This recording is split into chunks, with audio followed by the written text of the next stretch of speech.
Thank you, Debbie. If you really came to hear all about Mayan mysticism and things, forget it. I know this much about it. It's zero. My specialty is also not near-death experiences, although I'm very well versed in that and have been into this for ever since Raymond Moody wrote his first book, Life After Life, in 1975. So this workshop's a little bit different. It's the one that's the other one out of all the ones that you're likely to hear this weekend.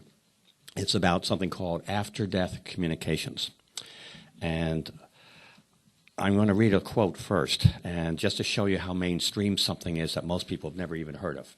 This is by Dr. Phil. I figure that's about as mainstream as I'm ever going to get in my research and our book, Hello from Heaven. Then I'll explain how this came to be. This is a quote of Dr. Phil on his TV show last December. The show was devoted to people who had become, I'm going to use the word addicted just for quick language, addicted to seeing psychics because somebody had died and they were spending their money and their husband's money or wife's money and going back and all that. And these people, as you know, in his show are people who need to work out things. But this is something he said. Quote, "The truth is that over 60% of the population reports that they have felt some connection, some communication with someone that has passed on. And as results-based and as empirical as I am," meaning himself, "I have to say I'm among that 60%, but it certainly wasn't through a psychic." So what I'm going to be talking about is not through psychics. These are direct and spontaneous communications. As to introducing myself, I used to be a stockbroker and a securities analyst on Wall Street. How's that for credentials for this kind of work? Okay? My interest was the Dow Jones Industrial Average, not life after death. I used to be a debunker of that. If you wanted to have an argument with me, bring up something to do with life after death or the Bible, and because I had gone to Yale, we learned how to shred everything and make confetti out of it on the floor. And we could do that with a poem or Shakespeare or anything else. This is the way I led my life until things began to change. Basically, what happened was I was married to Judy, we were married for a number of years and have 3 sons. We were married 17 years. We've been divorced 21 years, but we still work together. But I was married and living in Siesta Key, which is an island off Sarasota. And one morning she said, "Come on in. Elizabeth Kubler-Ross is on the Phil Donahue show." I'd heard her name. I didn't know who she was, really. Something to do with death, which I really didn't want to think about because that was one of those topics we men especially try to avoid ever thinking about. And but I did watch it, and I was riveted because she didn't talk about death and dying. She spoke about life and living, and she spoke a lot about, in that show, something called near-death experiences. And this was in 1977. And it was a show for an hour, plus commercial, and whatnot in there. And I was very moved by it. And coincidentally, if you believe in coincidences, or coinkydinks, as they're also called, the same show was run 2 weeks later on a cable channel. And I noticed that on the bottom of the screen, it had her name and that mailing address. And in a great magnanimous moment, I sent off a check for all of $25. Big deal, right? The kind of thing you give to the Brownie Scouts when they come around or any other group. And I thought I'd done my little good deed for the day. Lo and behold, I received a package in the mail a few weeks later from her, which contained a set of audio cassette tapes called Lessons from the Dying Patient, which, by the way, were worth $40, I found out. So that was a pretty good investment right there, 25 for 40.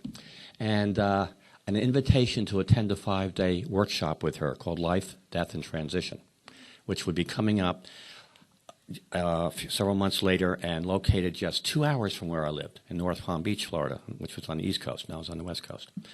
I didn't know anything about those workshops at all. But as the time approached, at first I was very flattered to be invited. I thought that's special. But as the time approached, I figured, who's going to be there? It's going to be doctors and nurses and social workers and chaplains and all kinds of people who work with the terminally ill and probably some terminally ill patients. I don't belong there. There's no reason for me to be there. I'm in none of the above categories.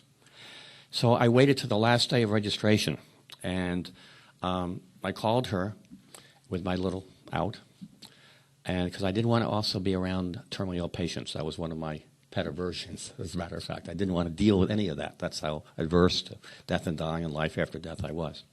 And I expected to get a secretary or somebody like that on the phone. But she lived in Flossmoor, Illinois, and it had been snowing that day, and the woman who was her secretary, Catholic nun, was unable to get to her office. So Elizabeth picked up the phone herself. I mean, this is like reaching, for me, a celebrity, in Hollywood or somebody like that.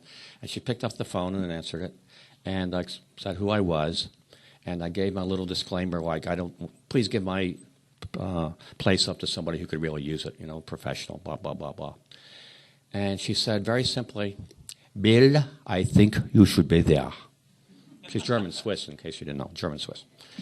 And as I like to point out, I'm a pushover for dominant women, because my next words were, if you think so, Elizabeth, I'll come. And several months later, in the end of February, beginning of March, I went to that workshop. And what it was people sharing all their pain of their lives, not just the death of significant others, but in some cases, all kinds of abuse they had been subjected to, or their woman being raped, all kinds of divorces, just pain after pain after pain being stacked up, and people were releasing it.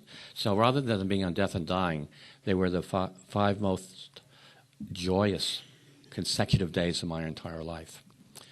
And interestingly, she invited somebody down to that workshop to be a guest, and that man flew down from Virginia to North Palm Beach, Florida. And that was Raymond Moody, who had written the first book ever on near-death experiences called Life After Life. I assume almost all of you have read it. It was the book that founded this whole interest in this subject, because Raymond, in my opinion, did 2 wonderful, wonderful things.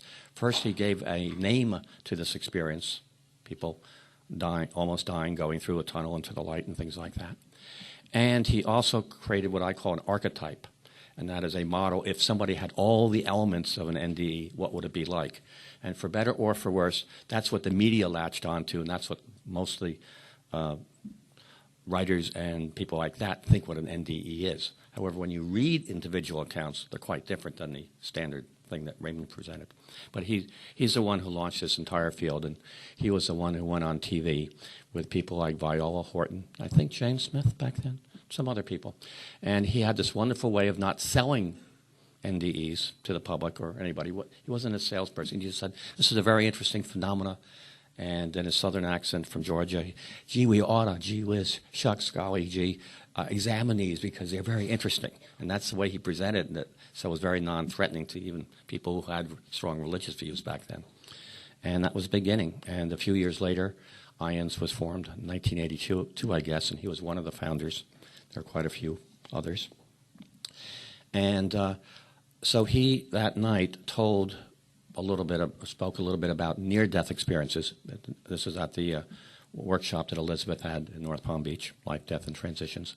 And then some other people began sharing some other kind of experiences, which I had never heard of. There was no name for them. And first was a woman who was a bereaved mother. Her 15-year-old daughter had been hit and killed by a car as she and her friend were walking. So 2 girls were killed while walking. And she went on to explain how she had this very real dream of seeing her daughter, and the daughter was healed and whole and well, and she was in the dream, and she spoke to her daughter, and I think they hugged and things like that. It's all in the book. And it was a very warm experience, and it had been very healing for her. But I, with my very rational mind, as soon as I heard the word dream, well, dreams aren't real, that's nice, I'm happy it happened for her, but I blew it off. Easy to do. Okay, that's number 1.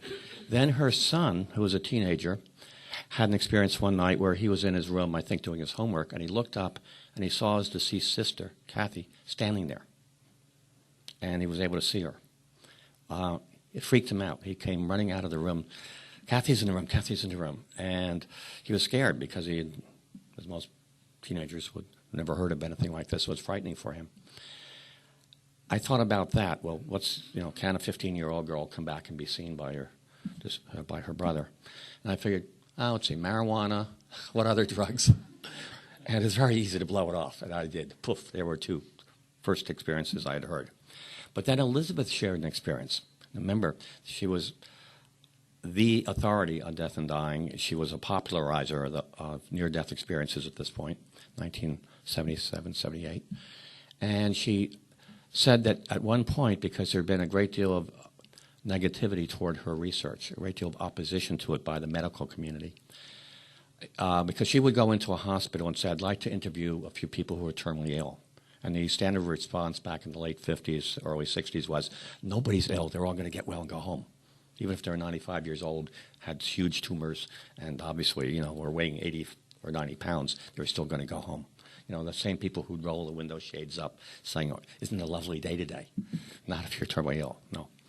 And so there, these various doctors and other people were in some cases, were very opposed to her. And they called her the death and dying lady, the vulture lady, and some other not nice terms.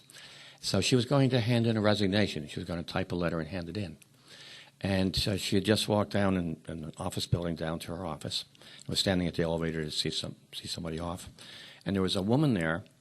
Her real name was Betty Schwartz. We disguise it in the book, but real name, because this has been reported many times, was there saying, Dr. Ross, may I have a few minutes of your time? And with that, the two women walked back down the hallway to Elizabeth's office. And Elizabeth, she was a psychiatrist, very highly trained German-Swiss psychiatrist. She had worked at, I believe, at Bellevue Hospital in New York, amongst other places, and now she was at the University of Chicago Medical Center or something like that. And she noticed that this woman was not quite fully solid.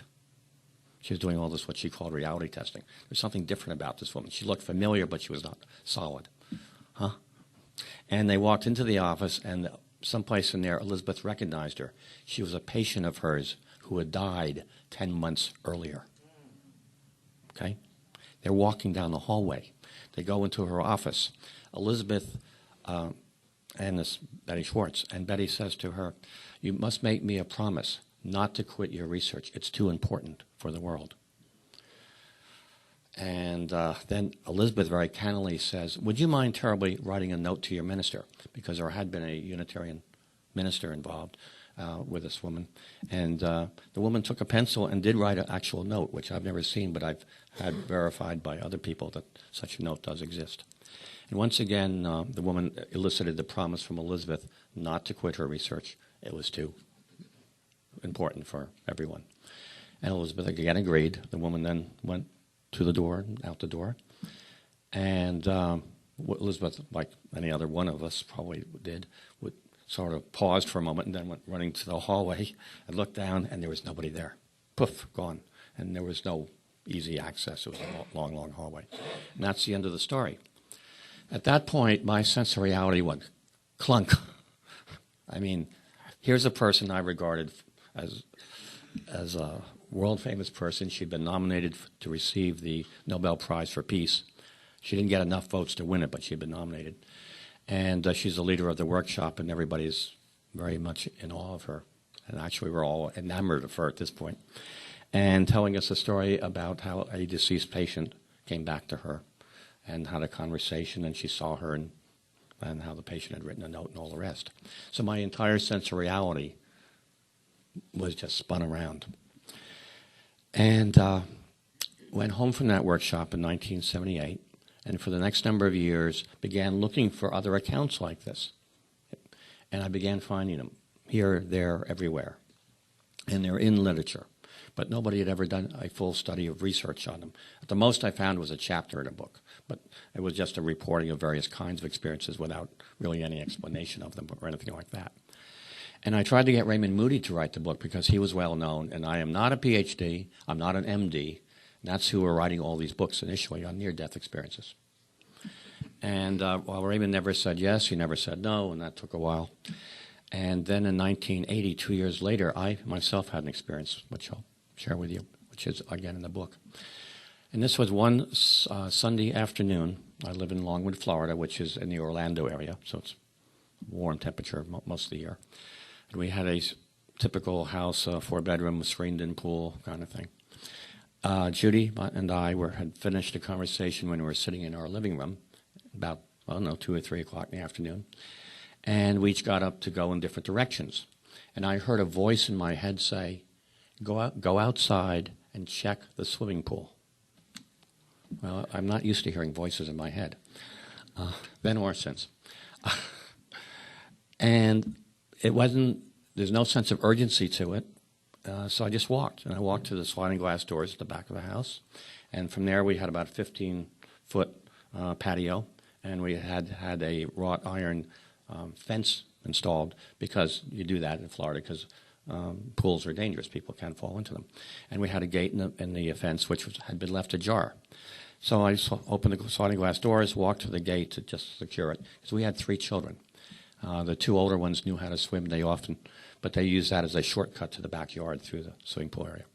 And the 3rd one was just 21 months old.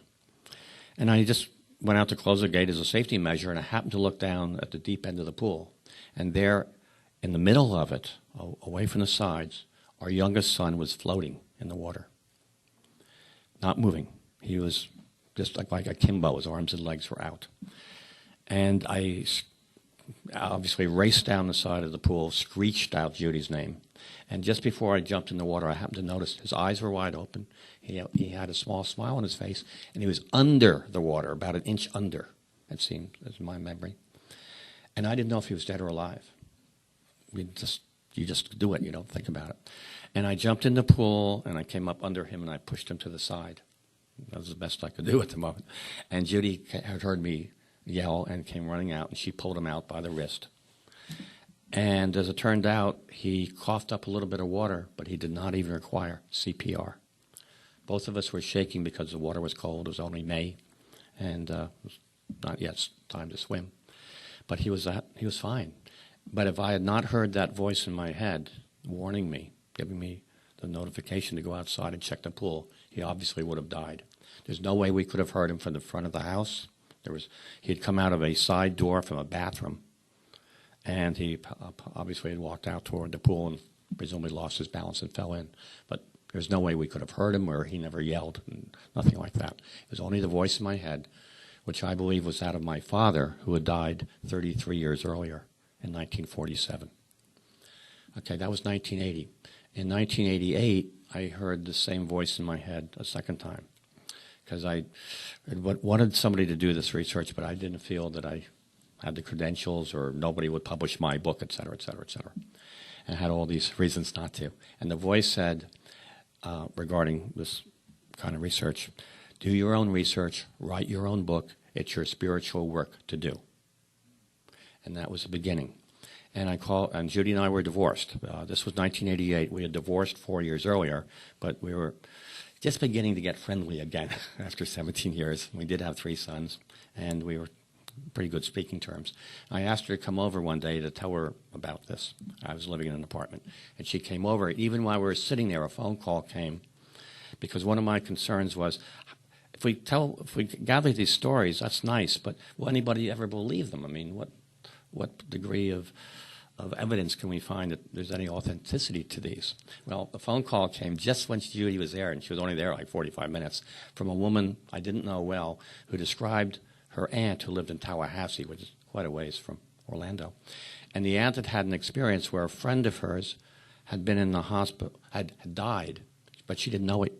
She did not know her friend had died. And the friend appeared to her before she was aware that her friend had died, and made a brief appearance and said goodbye. Well, this to me was a degree of evidence, because you don't fantasize or hallucinate experiences if you don't have a reason to. And here she didn't even know her friend had died. So it was having an experience before she had been informed. So that was kind of evidential. That gave me a little bit better feeling about beginning this. Long story short, we didn't know what we were doing, but we began interviewing people. We made up a series of questionnaires. And we asked, have you been contacted by someone who has died? That was it. And we interviewed 500 people the first year. That's how common these are. Now, let me say that this was starting in 1988, and now we have come to the definition. Everything I say is on these peach-colored sheets, so you don't have to take notes or anything, or you can read the book. It's all in there. An ADC, or after-death communication, because we gave a name to this field, like Raymond Moody did to near-death experiences. And in that, one didn't exist, that's all. An after-death communication, or ADC, is a spiritual experience that takes place when a person is contacted directly and spontaneously by a family member or friend who has died. Directly means there's no third party involved, like a psychic or a medium or a Ouija board or a psychomantium. And you don't try to make it happen. You don't do it through a third person. And spontaneous means it's our deceased loved ones, a family member or a friend who contacts us. They determine when, where, how to do it. So people, bereaved parents especially, and we've given many, many large workshops for bereaved parents. They're the ones who most want to hear from their deceased children, of course. And some widows and widowers feel the same way too. I mean, it's a part of the human longing. And so we made it family members or friends because we didn't want to get into ghosts and apparitions and, sightings in old hotels and things like that. So we made it a narrow definition. And that's how it's going on. And we spent 7 years doing our research. And during that time, we interviewed 2,000 people who live in all 50 states, all 10 Canadian provinces. We collected 3,300 first-hand accounts. And we could have had 5,000 first-hand accounts. I mean, that many people contacted us after a while because we had newspaper stories that promoted our work and had our name and address on it that were syndicated throughout Canada and the United States. I mean, talk about the universe helping out. It really did throughout that period. And we began doing workshops 1 year later as well, and we found people that way, all different ways. Conservatively, we estimate that 20% of the American population has had one or more after-death communication experiences. That's 50 million people. Other polls and whatnot, you heard Phil McGraw say, Dr. Phil say, 60%. I think that's too high. It's someplace between 20%, 30%, 35%, 40%, I don't know. Between 50 and 100 million Americans have had one or more of these. And many people have had more than one. Now, one of the reasons I'm here at IANDS, and I'll get permission to give this kind of talk, is that near-death experiencers, those who've had a big experience, a core experience, they go on to have these routinely, and they'll for the rest of their life in many cases, with all different loved ones who have died. As Phyllis is probably the best-known researcher in the after effects of near-death experiences, and she describes these kinds of things in her books. So if you haven't, Phyllis Atwater. But it's a routine thing, and I've hear these from all kinds of people everywhere I go. It's almost like sometimes I need to tune them out. I hear some people come up to me, and once they know I've written a book or whatever, or have an interest in this. And it's lovely. These are so healing, but I'll cover that a little bit later. Based upon our research, by the way, in comparison, roughly 10 to 15 million Americans have had a near-death experience. Some books say 12, sometimes 14, 15, 16, but someplace between 10 and 15 million. So after-death communications are that many more times, 5, 10 times as common as near-death experiences. They're not as dramatic, they're not as long, they're not as life-changing, I admit that, but they are frequent. And many people have several experiences with one person, or they may have experiences throughout their life with different family members or friends, etc., which I'll cover a little bit later. What I'm going to do is go through the 12 kinds of experiences rather quickly, and because I don't have that much time. And then we'll go into the messages that people receive, that kind of thing. The first kind, and very, very frequent kind, is sensing or feeling the presence. You just know your deceased loved one is nearby in the same space, same room, same place you are. And keep in mind, all these experiences can occur anywhere. It's not just in the bedroom at night with the lights off. You can be in the kitchen or any other part of your home. You can be at work. You can be on an airplane or in a bus, anywhere. And people, typically when somebody dies and they feel their presence shortly after their death, they dismiss it by saying, well, I'm just imagining this. It's not real. I'm just thinking about Aunt Mildred or my grandmother or whoever. And so they dismiss it, unfortunately. But those who are more aware and alert, they can say when the experience began and when it ended. In other words, when the person was there and when he or she wasn't. And what we tell people to do, if you feel the presence, sit down, if you can, if you're not driving a car or something. Sit down, close your eyes, take a few deep breaths, and open up and relax, like kind of enter the meditative state, and ask, do you have a message for me? Because it's our belief that they're trying to contact us for a reason. But most of us rather busy and don't get that message. But you can get one. Hearing a voice. Some people hear a voice through their ears. What you're hearing me, more typically, it's by telepathy. Same thing in a near-death experience. Not communication. It's almost always by telepathy. You just hear it inside your head, and you know. You hear the statements completely. This is I heard the voice saying, go outside and check the swimming pool. That was inside my head. Some people are able to have a two-way conversation by telepathy. Some people are able to develop it. A few people go on having it with that person who's died for many years thereafter. As an example, and these are extreme examples, but one woman I met in Orlando used to run a business with her husband. And after he died, yes, she was very knowledgeable, but she still was used to him helping her make decisions. And he obliged her by continuing to advise her on what to do for their business. And this was several years later, and she was still having ongoing communication, two-way. By the way, these may occur together. It's not you feel the presence or hear a voice or feel a touch. Any combination at any time. Feeling a touch is a small category. It's literally feeling a pat, a tap, a caress. May feel an arm around your waist or your shoulders. May feel a kiss, brushing the hair, anything like that. Again, that's between people who would recognize each other because of their closeness, which would be a mother with a young child, especially, or a husband and wife, people who know, have some kind of habit of touching each other, that kind of thing, more typically than people who are more distant.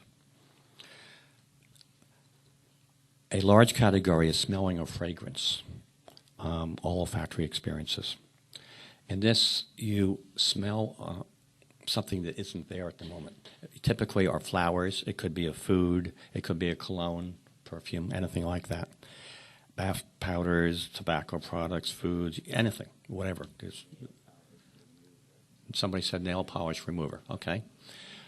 Interestingly, of these, this is the one category. Thank you. You name it, whatever it is. This is the one category which often another person or persons will smell at the same place and same time. Now, I don't mean that you're driving down this highway and you see a bakery or a commercial bakery and you start smelling apple pie or bread or something. This may be at your workplace, and there's maybe in Minnesota in the winter, and there are no roses anywhere at all, indoors, outdoors, nothing. Or lilacs and aren't even in season, that kind of thing.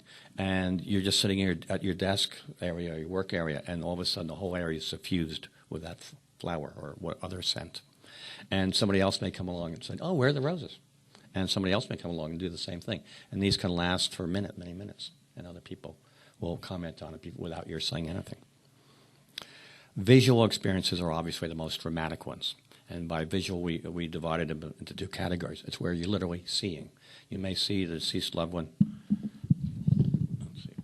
from the waist up. From the shoulders up, just like head and shoulders, or from the waist up, knees up, that kind of thing. And they may appear like a wispy outline, a little bit more dense or solid than that, and maybe translucent, so you see. Transparent. Transparent, so you can see them, but you can see whatever's behind them. Translucent means you would see them, but they're not fully solid and whatnot. So we call that partial visual. Full visual, we meant you saw the entire person. They were as solid to you as we are to each other in this room. It's just ways to describe it. The point is that when you do see them, and this is so comforting for people who are concerned about somebody who died in a terrible accident or a fire or explosion or things like that, and that is when you see your deceased loved one, he or she almost, I always say 99.99999%, because there's always an exception, and I'll explain that in a moment. They'll be healed and whole and in radiant health, regardless of the cause of death. So even if they died in the battlefield in Iraq or Vietnam or anywhere else, terrible disfiguring car accident, whatever, he or she will come back appearing healed and whole and smiling and filled with vitality, more so than they did in physical life. And so even if you had to go down and identify a body for identification purposes. And you have that as the last image. What's beautiful about this, you see them more recently, and that'll become your new final memory of him or her. So that's very lovely. Sometimes they'll speak, sometimes not, but you just get the sense by their expression, their smile, that they're letting you know they're okay. And people have tremendous amount of healing because of seeing the deceased loved one. Keep in mind these may happen indoors or out of doors, as I said before, anywhere and everywhere. Literally on an airplane in one case that we know of, sitting in a car, you're driving along and they can appear next to you or in the back seat. I don't understand why the drivers don't go off the road, but they are reported this way to us. So be anywhere and doing anything. Verbal communication may take place. A vision is a small category. It's seeing, it's hard to describe even.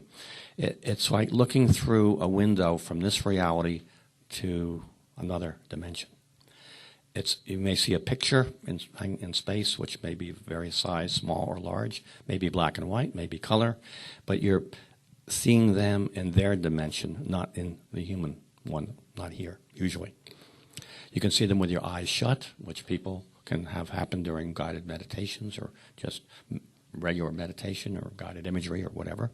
Maybe spontaneous.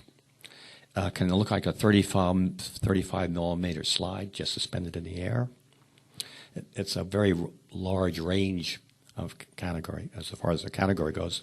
It's hard to cover it all verbally. But people who have them know they have them. That's all I can assure you. Twilight Experiences, we came up with that category only because of the language people use. They'd say, I had this experience just as I was falling asleep or just as I was waking up. And the lovely part is that when they're waking up, well, let's say they're having experience with their deceased father, as an example. When they open their eyes, he'll be standing there right next to the bed. And so the experience may often continue beyond the eyes opening. ADC experiences while asleep. People call them dreams. They say, I had a dream last night, and then they'll automatically add, but it was unlike any dream I ever had before. And they differentiate it. It's not like a typical dream. Most dreams are jumbled, fragmented, they kind of swim back and forth in time, they're hard to hold on to. The next day, or next morning, whatever, you have to write them down right away in most cases to recall them. And they're symbolic in many cases. These feel like, because they are, an actual visit you've had with your deceased loved one. You go, it may be to their dimension or someplace in between. You just spend time with them. And they are very memorable 10, 20, 30 years later. They're just like a meeting in person, right in this room, in other words, in flesh. Why do people have so many of these while we're asleep? Very simple. That's when we're the most open and receptive, and when we're the most relaxed, really. It's awfully hard, if you stop and think about it, to try to contact another human being this day and age. You call. What do you get? Voicemail. You leave messages. Maybe they call you back. Maybe they don't. On and on and on, just to make an appointment to see somebody is a big deal, isn't it? Whereas here, at least when we're asleep, we're not nearly as busy in most cases, hopefully. Now, the next category is one I like to talk about at length a little bit. It's called out-of-body ADCs. I'm going to, depending on your belief system, I'm going to hopefully stretch you, maybe not. If you've had an NDE, you'll accept it easily. The way I say it is, from my point of view, is each of us is a spirit or a soul right here, right now. We are wearing a physical body. Our physical body, what you see, this is our earth suit. We need this body to function at this level of reality, to do work, to play, to do all the things we do, all the activities that we do. Without it, I couldn't hold the microphone. Without it, you wouldn't see me. Without my body, you wouldn't hear me. I'd be invisible to you in most cases. I think, unless we have a lot of very, very tuned-in people here. So from this point of view, I compare the body, our physical bodies, like the spacesuit that an astronaut would wear if he or she went outside the space capsule. Not in it, but outside. And how fragile it is. If it becomes punctured, that would cause their death. And the same thing for the deep sea diver, the big heavy metal helmet that they wear and go way, way down, and they have airlines, that kind. Not the scuba stuff, but the real deep diving. And if that became punctured or anything, the person would die. Well, our body can take a lot of abuse, of course, but only up to a point. And then it's called the death of the body. We don't die. The I, who I am, the you, who each of us, you are, that continues, just not in this physical body. So, we have a spiritual body, which we are and are seen in afterwards. Now, some people, I assume everybody here at least knows about near-death experiences, that typically they go through a tunnel toward a light and encounter perhaps a being of light, deceased loved ones, things like that. Well, some people who are in good health also have what amounts to a near-death experience.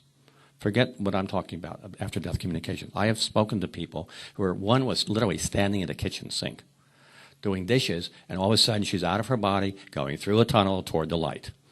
Not in any harm whatsoever, not close to death, just happens. Spontaneous out-of-body experiences. And Phyllis's head is going up and down, so I know she knows exactly, because she's spoken to these people.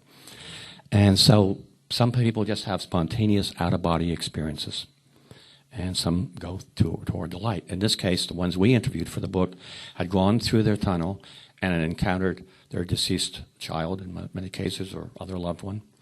And they were told, that's as far as you can come, you must go back now. You must return, because it wasn't. And they're all told, or most are told the same thing. It's not yet your time, which makes me question, well, if that wasn't my time, then some other time would be my time. We each do have a time, perhaps. Perhaps, just a question at this point. The beautiful part is that those who have gone, not necessarily into the light, but have seen their deceased loved one in the dimension that he or she exists in, call it heaven, the afterlife, the hereafter, Elysium fields, nirvana, whatever your language is, that's okay. I'm not speaking about the Christian heaven. When, on the other hand, I'm not speaking about it, whatever you want to call the life after physical life. They'll say about that one is more vivid, more intense, more real, more colorful than this one.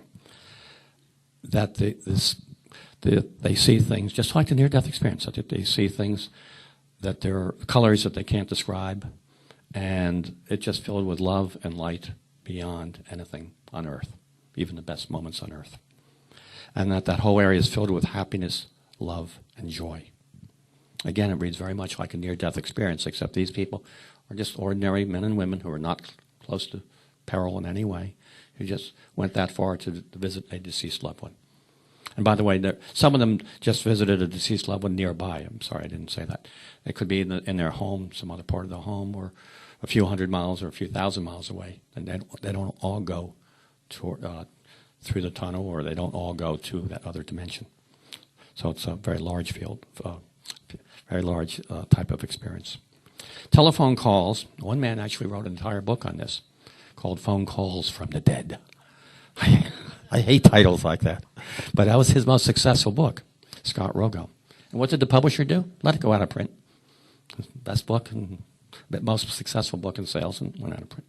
Anyway, you can imagine you're asleep and you hear a phone ringing. You pick it up. You speak to a family member or a friend who's died. Well, maybe it's easier for you to do that than to actually see them. So we can accept that very easily.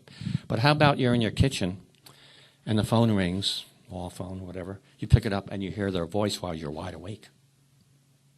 And you hear them speaking to you. And some people have two-way communication.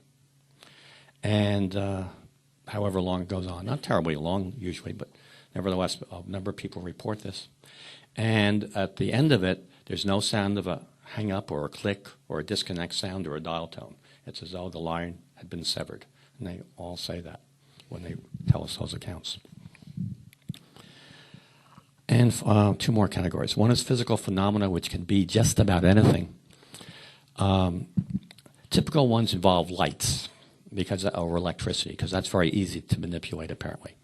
And I was very much a skeptic about these. Just because a window shade goes rattling up doesn't mean that that's Grandma. Or just because a door closes or opens on its own doesn't mean that's Aunt Mildred or somebody. For me, I needed a lot more. And I got them. Here it's like you're asking for something, and a radio goes on, and you hear the one song you most identify with the person who died. Or a TV goes on, or a whole series of lights go on in the house, things like that. Just as I was standing here tonight, after I registered, a man came up to me and described how a man had a hobby of working, I guess, making and repairing and working with music boxes. And after he died, on their anniversary date, his wife heard the music box playing the song that she most associated with her deceased husband. It's that kind of thing. You know it when you have it happen. And it can be anything. Maybe mechanical objects begin operating, stereos, TVs, radios, lights, on. One person used to do a touch lamp. Remember those things? One blink or two blinks? Well, they said, I'll ask you questions. Give me one blink for yes and two blinks for no. And it worked. I can't explain why, but it worked. Electrical. Things can be moved. In other words, not so much a book, but more like a photograph. You may place it next to your bed, and the next thing you know, it's on the kitchen table, and from there it's in the car, and then from there it's in your wallet, and you live alone. How did that happen? Pieces of furniture are moved, or things of that nature, on and on and on. This category is almost anything you can imagine. It's so big. Symbolic ADCs, this is the last of the 12 categories. Instinctively, as human beings, we almost know.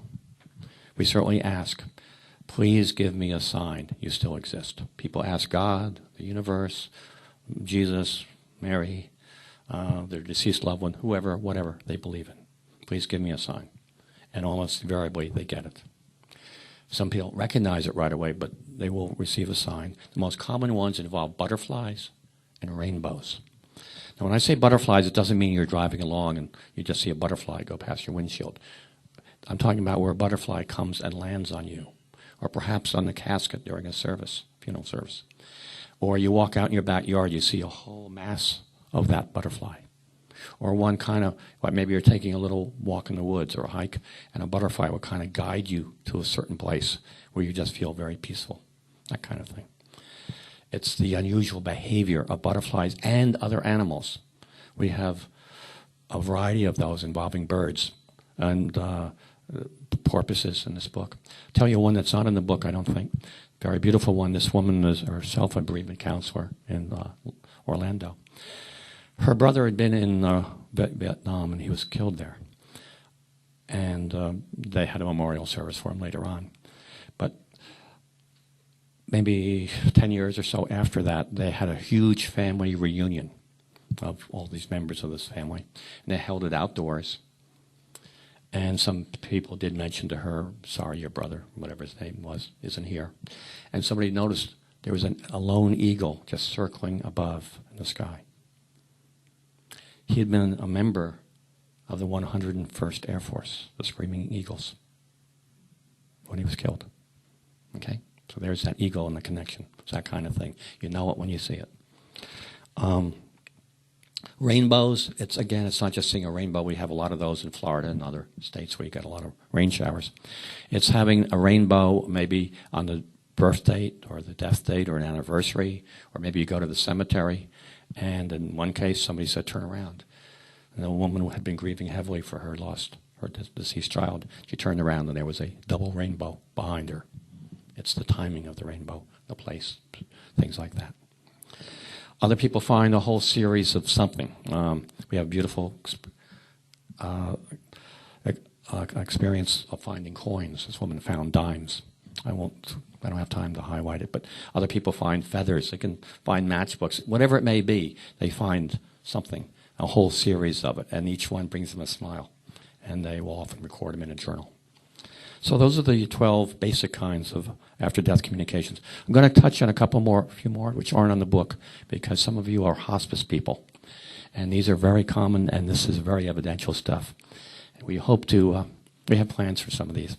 But, for instance, it's well known that when a person is dying, and I'm speaking now of like a cancer or something, there is an illness where it's not a sudden death, not like an automobile accident. but they're in a hospital and they're surrounded by nurses and other caretakers and whatnot, that they will often look up and say, oh, mom or dad, or they'll indicate almost like surprise that they're seeing their deceased loved one. Okay, these are well known. They're called deathbed visions. They've been reported on for decades. There's several books on them, as a matter of fact. We have a number of first-hand accounts where a third person there, a nurse or a hospice worker of some kind, a therapist, a friend, somebody who's hired, will also see the deceased loved ones who have come to help the dying person make their transition. And sometimes there's one-way or even two-way communication with those who have come to help the one who's dying, to help him or her leave her body. So we call those bedside experiences. Second category that's very lovely is often today, especially because there is something like hospice, and you have a number of people, and they allow family members now into the room when somebody's dying. If they're at home or even in the hospital, sometimes they allow family members in. And there'll be more than one person. It could be several people or a group of people, and the person takes their last breath and leaves. And then one or more people may literally see the soul, the spirit, leaving the body. Some say through the chest, like a little puff of smoke. Some say through the top of the head. I've heard some other parts, doesn't matter where. And then I'm just saying they come out of their body. And then they will form like sort of in the middle of the room or over the bed. And you can see them. And in a number of cases, there's one or two-way communication with the one who just died. We call that soul leaving the body. It's actually seeing it, and then they'll often go up through the ceiling or out through the window, sort of like Superman kind of thing. And finally, a third category we call escort to the light. And this is when somebody has just died and another person, I can't really explain how or why, but they'll go into like a meditative state. Some may be asleep and do it spontaneously. Others enter consciously a meditative state and literally escort the one who dies to the light. And as they approach the light, this is somebody who's in fine health. As they approach the light, they'll see other beings waiting to welcome the one who died and greet that person. And they themselves are always told, that's as far as you can come. You must return now. You must go back to your body. And so that's another type of out-of-body experience, which we call escort to the light. Those three kinds are not in the book.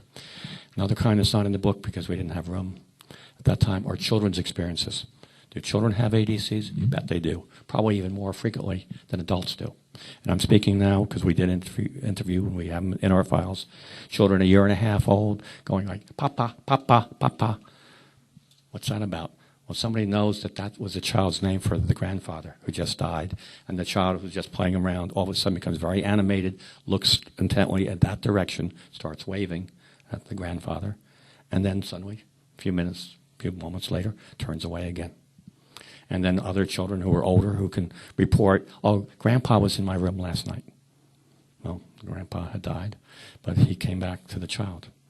And sometimes the children have things that they say which they couldn't possibly know, by the way. And these are just, for the children, it's just sort of like incidental. They don't come running out in the morning to tell their parents. They just happen to mention it in passing. That's how, for them, it's just kind of commonplace or normal. We make it a big deal, but for them it's just, oh by the way, incidentally.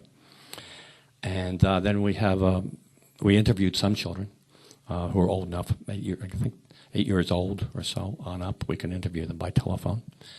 And then many people had an experience which they related to us when they had been a child of what they had experienced. So 3 different ways of gathering experiences. According to our research, all of these experiences, after-death communication experiences, provide comfort, reassurance, and hope to us, the living. They want us to know that they still exist, they still are alive. It's as much as we are, if not more. And that we will have reunion with them when we make our transition. The one thing that people who lose a loved one most want to have some assurance of is that they will be reunited with that son, daughter, husband, wife, friend, parent, whoever, when we make our transition, and that's what they're coming back to let us know. That they'll be there to greet us and maybe even to help us, to escort us when we make our transition. By the way, a book, she's not here, she's coming tomorrow, I guess. A beautiful book if you ever have to deal with somebody or plan for someone who was terminally ill and going through all those steps and whatnot, especially for people who would never come to a conference like this or know what we're talking about, but just the average person. And more, quote, baby boomers are dealing with their parents who have to be placed in a nursing home or on a hospice program. It's called Final Gifts by Maggie Callanan. It's on the book list. Final Gifts. If you forget everything else, but if you ever come across somebody who's dealing with what is a hospice and what am I going to go through with my dad or my mom or whoever it may be, Final Gifts is the book. Okay? That's a little unpaid ad. Because I know her and I love the book and we give it out. Verbal messages people receive from their deceased loved ones. And these are just approximations. In other words, their own words will be different, but typically they hear, I'm okay, I'm fine, everything is okay, don't worry about me, don't grieve for me. If you know anything about grief, there are two parts to it. One is we grieve for the other person. Is he or she okay? Typically, obviously, for somebody who died young, what a tragedy it is that they didn't get to live their life. Maybe so, maybe not so. Maybe they're in a far better place than we are, and they went home again. So that kind of thing. It's just another way to look at it. But the other part of grief is our sense of loss, which is very real. It's for a parent who loses a child. It's an amputation. It's like having an arm or a leg or more taken away suddenly. For many of the people in this, Hurricane Katrina, that's what they've been going through. Sudden deaths. Others are separated and don't even know if they'll ever see their loved ones again. I think that's about living hell. I think, the battlefield of Iraq and now what's going on in New Orleans and other places over there. You don't have to die to go to hell, in other words. It's all around us at times. I'll often say, I'm happy, everything will be all right, go on with your life. These are messages to us that it will be okay.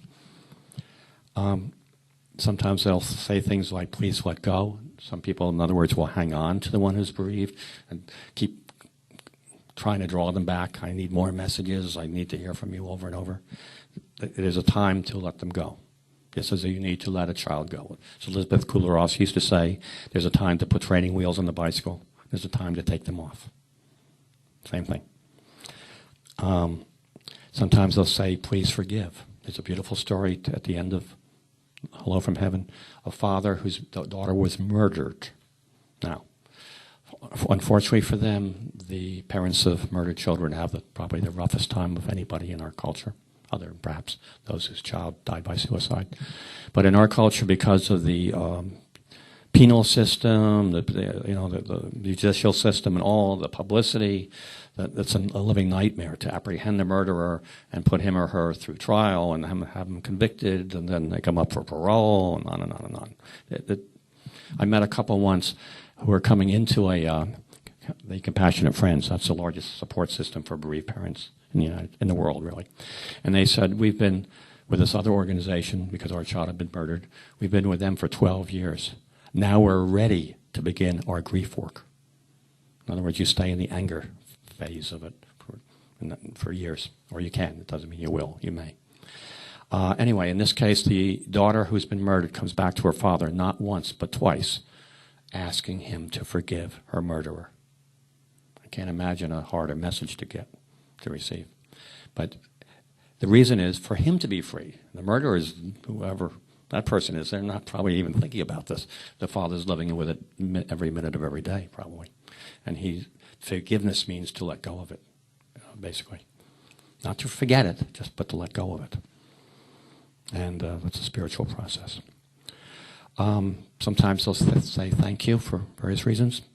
Typical message is, I'll always be there for you. I'm watching over you. Sounds like a guardian angel kind of thing.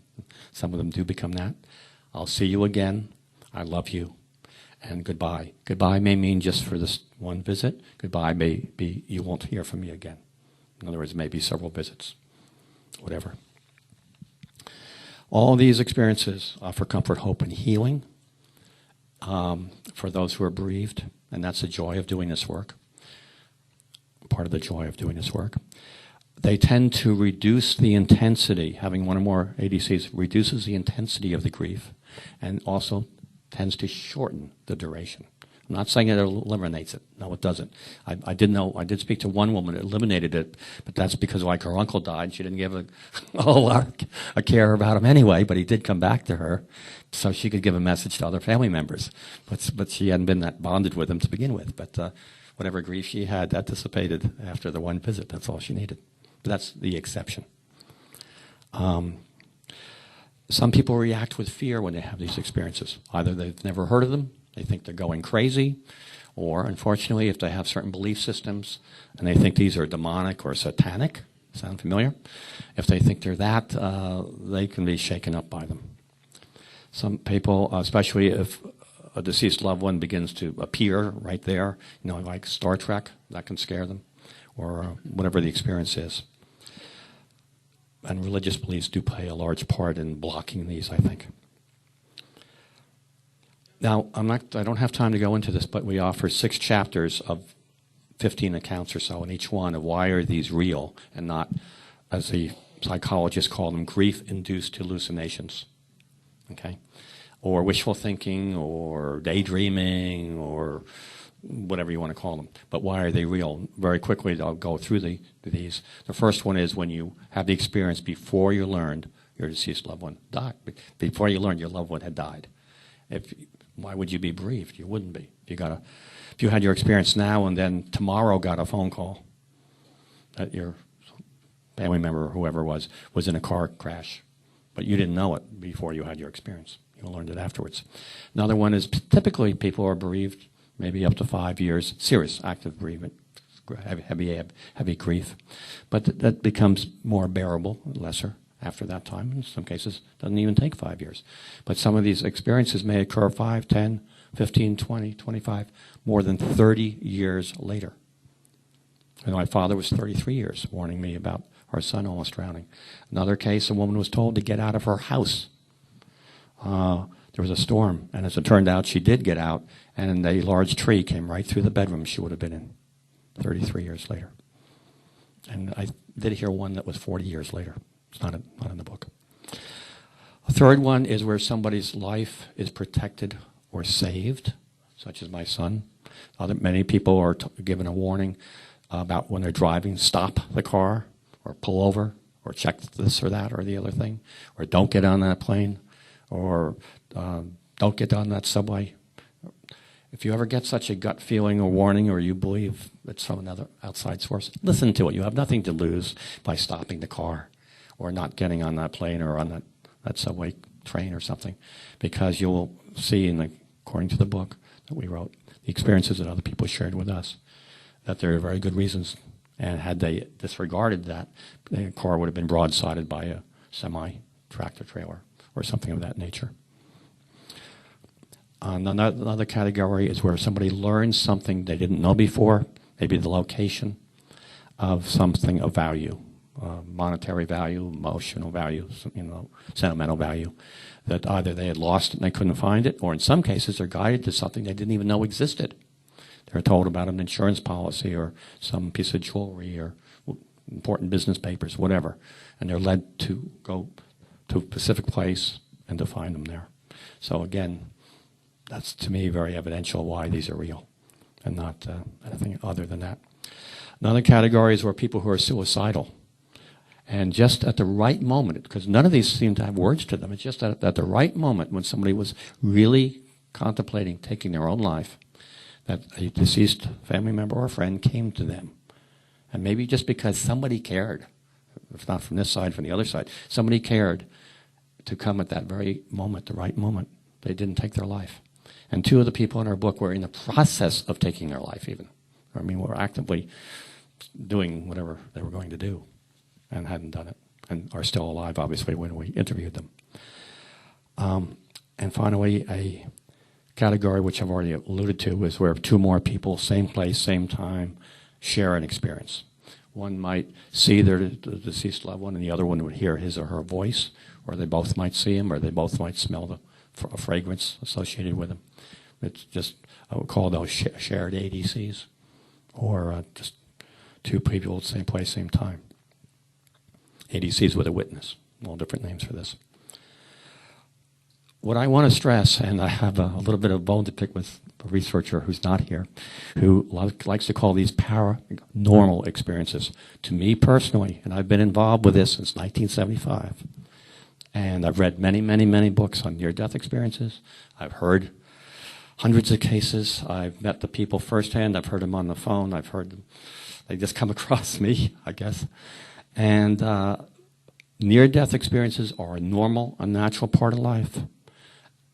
And again, that's about 4% of the population have them. Is that about right? 4%, you said? It's something like that. Percent? Oh, okay, well, U.S. Whatever. We're a little retarded, I guess. 14, okay. The point of it is, it's still a small percentage relative to the entire population, but to me, they're a normal and natural part of life. Out-of-body experiences, which I can't cover tonight, are a normal and natural part of life, and after-death communications, which I've told you are 20 to 40% of the population, are a normal and natural part of life. No, we can't reproduce them in a laboratory, but go show me a love affair in a laboratory. Go show me anything of an emotional importance in your life and reproduce it in a laboratory. At will. Do it. Just do it now. Okay? No, you can't. Yet we trust all those other areas and say they're natural and normal.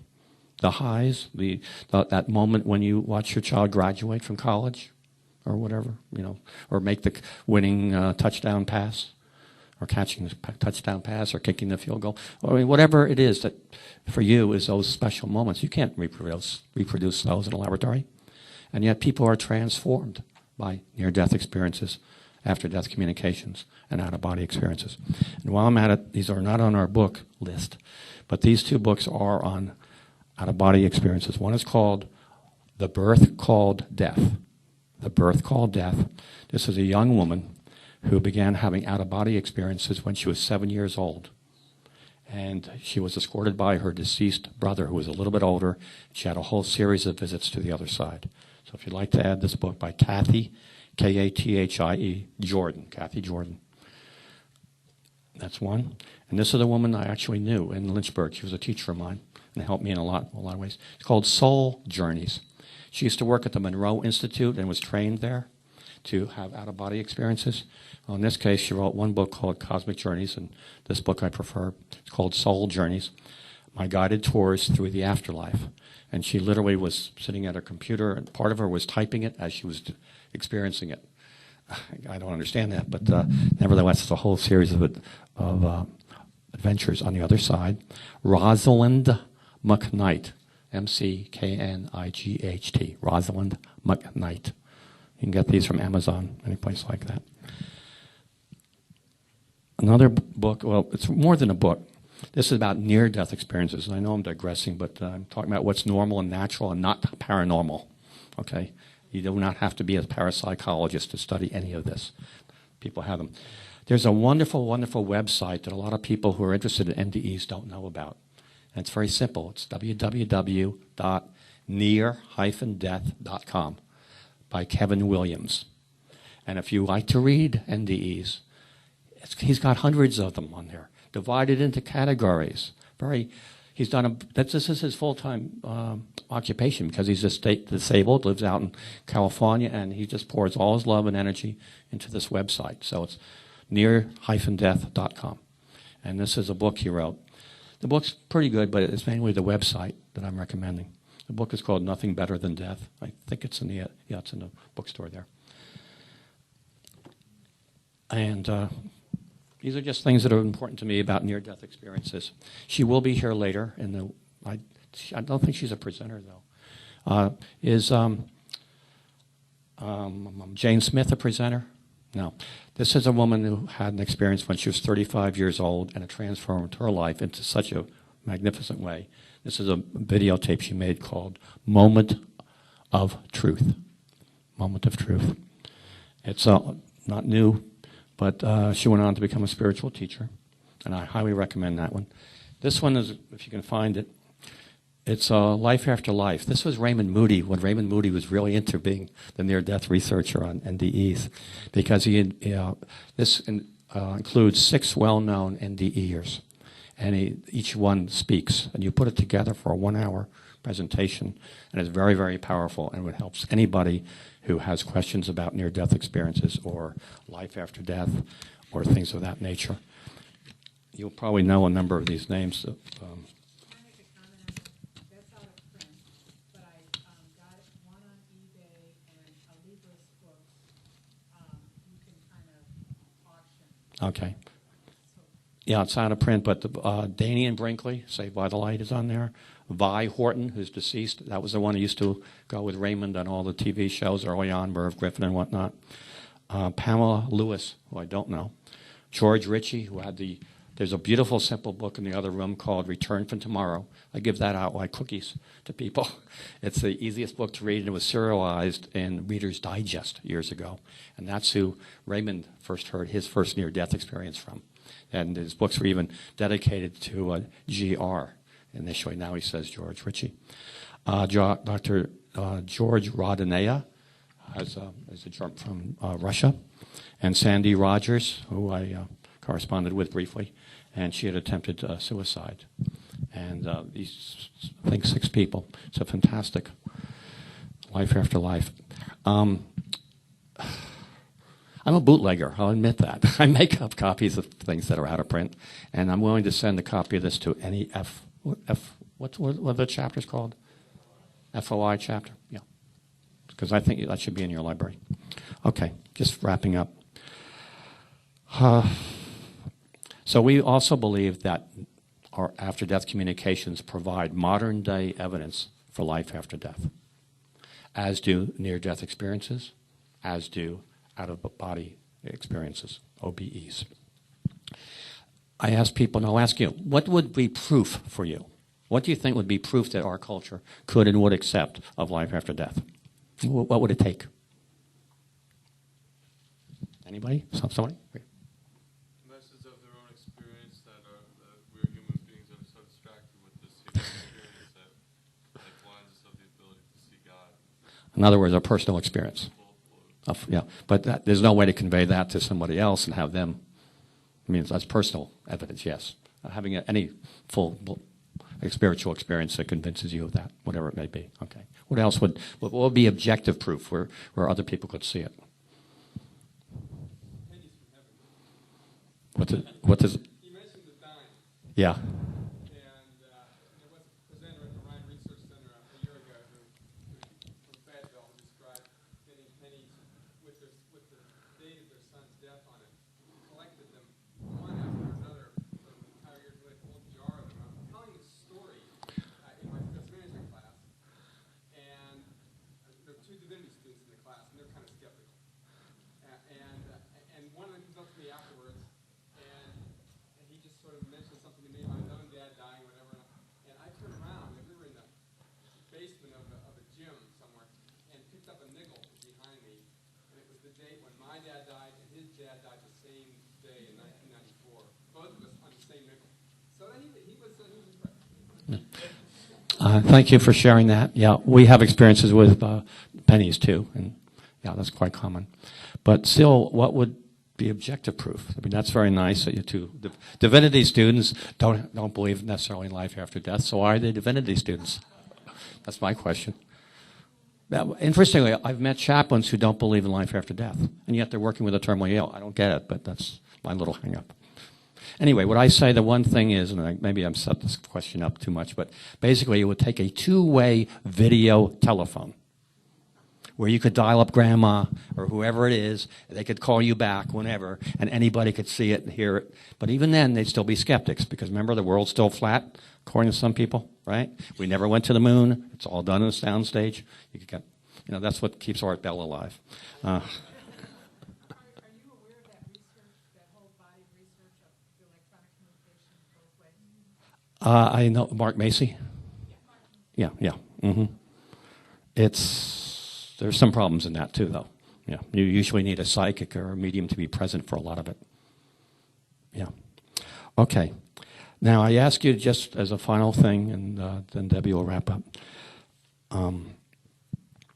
That what do you think would happen on the planet Earth if everyone knew that there is life after death. That we are all here to learn how to love everyone unconditionally, including ourselves. What kind of world would we live in then? If everyone knew that, as a form of karma, we'll say, that you would go to the area of life after death that we've earned in our heart here by our deeds and our thoughts and our actions and all that. The question back there? No more war. Yeah, that's one of the benefits, yes. Perfect world? Well, I don't think it'd be perfect because people would still die and we'd still grieve them, but at least we'd know it's just a temporary separation. But anyway, play with that as a thought and think about it and ask other people that. Because that's the joy of doing my work. Because I'm really talking about something called after-death communications. Sometimes I talk about near-death experiences. Sometimes a little bit about out-of-body experiences. But basically, I'm really saying two things. I'm talking about something that provides comfort, hope, and healing for people who are bereaved. And we're all bereaved in some way. Maybe not necessarily the death of somebody, but typically the death of somebody if we're old enough, a parent or grandparent, something like that. And the other is I am presenting modern-day evidence for life after death. And that's the joy of having an audience like you. Thank you for being here.